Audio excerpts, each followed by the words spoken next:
So you may or may not have noticed that I no longer have the rooftop tent on the pickup truck, and that's because I got rid of it. And the reason being is there's a few things here and there, but let me tell you about the things I did enjoy about it.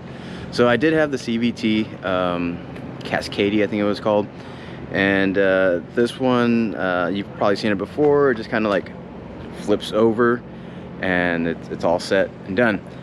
It did come with like a vinyl covering that goes on top, and it was super comfortable. I had great night sleeps in it. It was pretty straightforward to set up. You take off the vinyl top and then you kind of just like flip it open and it's pretty much set. There is one little attachment you do have to do, and then if you want the, I guess, the window flop, when the stake up the window so you can see outside, that's another step. But other than that, it was a great tent. Really enjoyed it. Like I said, it was comfortable, fairly easy to set up. The things I did not like about it, I'll go over that. So let's see, I think I had it set up on this side, so I'll go over. So when it comes to, I guess, say overlanding or going to like an off-road park where you're gonna stay there for a few days, or if you're like going from one spot to another, of course you have to close the tent and put it back together so you can drive to the next destination. Unless you're car camping where you're gonna stay in a park for a few days or a few nights, and you just leave the tent open because you're not gonna be driving around. That's perfect, that's nice, that's ideal, because you don't have to put the tent away each and every time.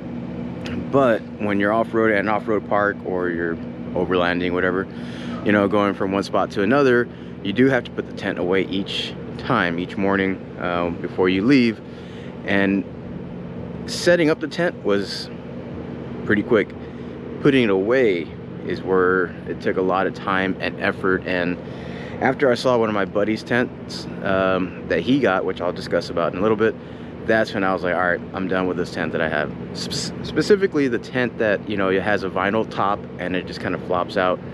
And here's why. So to put it away, for me, because for me, what I would have to do is basically I'd come on this side. I think there's,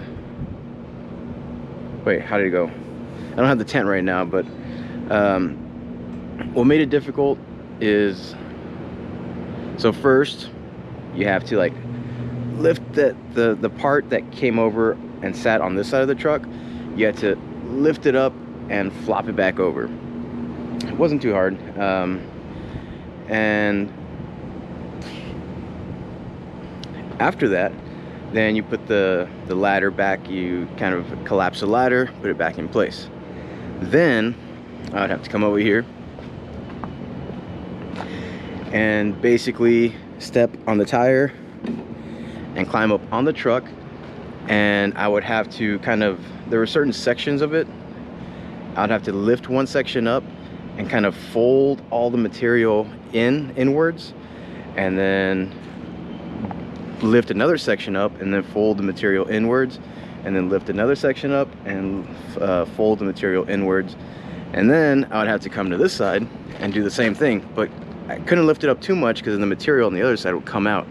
So I had to lift it up a little bit, fold the material, and do that 3 or 4 times. And then I had to do it again to fold the material that's on this side of the tent. And I had to lift it up a little bit, fold the material, so that way I can, in order to get the vinyl cover back on top of the tent.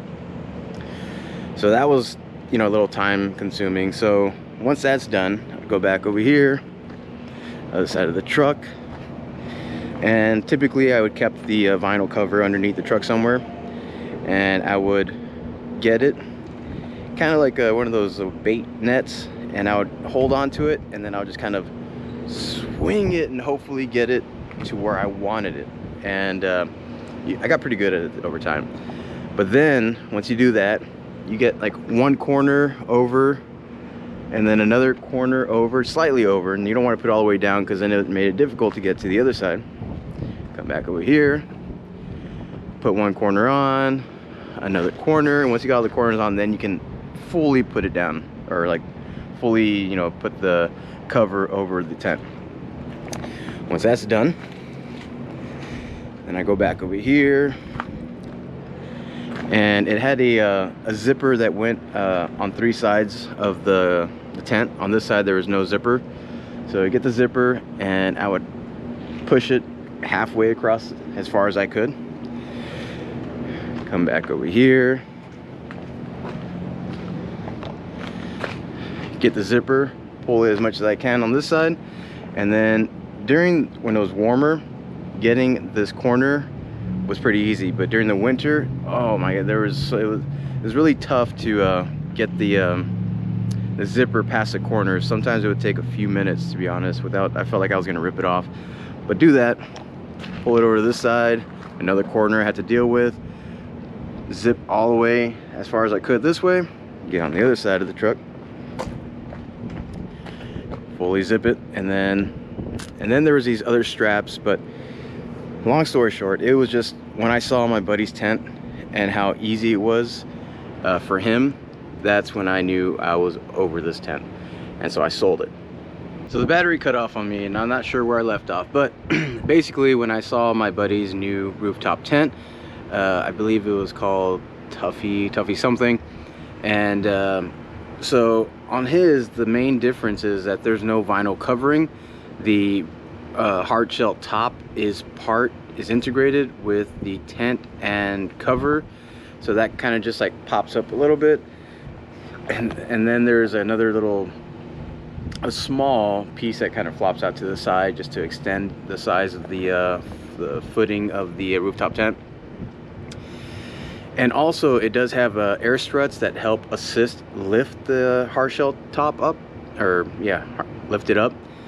And such a better design. And once I saw that, I knew it was like, all right, I'm done with the style of my tent. I mean, don't get me wrong, the CVT tent was very good quality. It was comfortable, durable.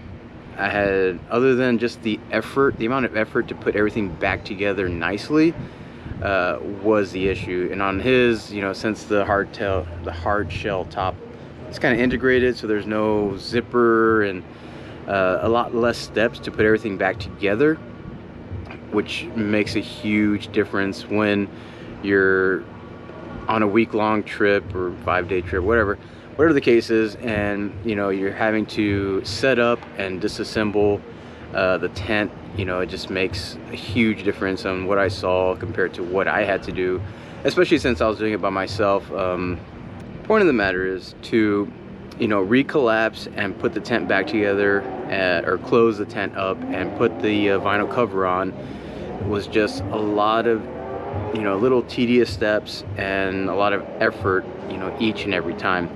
And so that's why I got rid of it. As far as what I'm gonna do next as my new tent, I'm not sure. I did see a ground cot tent that was like a sleeping cot that had a tent integrated. It literally was like a mix between a sleeping cot, a rooftop tent, and a ground tent. And the only thing is that they have a 2-person version of it, but there's still like a bar in the middle. So for example, if I want to sleep in the middle of this 2-person cot tent, there's gonna be a bar in the middle, and you know, you're gonna feel that. So you got to sleep on one side of the tent. So I'm not too sure if I do go back to rooftop tent. It's definitely going to be a hard shell version, similar to my buddy's. It's so much there's less steps to putting it, you know, closing everything up, and way less effort as well. So that's why I got rid of my rooftop tent. It was comfortable, but just having to, you know, put everything back together and the amount of steps and effort, seeing someone else's tent, a newer design tent, because my tent was 4 or 5 years old, so some of the new designs are much better design in my opinion. So one thing I also did was remove the bed rack, and that I did it as a joke, but there was like a bar on top of here, a roof bar, just to get a different look of the truck, you know, change things up a little bit. And so yeah, that's it for now. But let's check up on Jack, because Jack has made a lot of progress on his 60, which we'll go take a look at right now. Siri. I muted it. Like, God damn it. And so an update on Jack 60. It's pretty much near complete. We got a lot of the interior is back in place. As you can see before, I think last time we saw it, it was pretty gutted. A lot of little things are done. Door handles, door latches are installed, so doors close. The back end, you know, the tire swing out is back, tailgate, everything. Still need to do a little bit more wiring for, I believe, the rear lights. That harness was kind of gutted out, and in the process of cleaning it up, because it did have some like trailer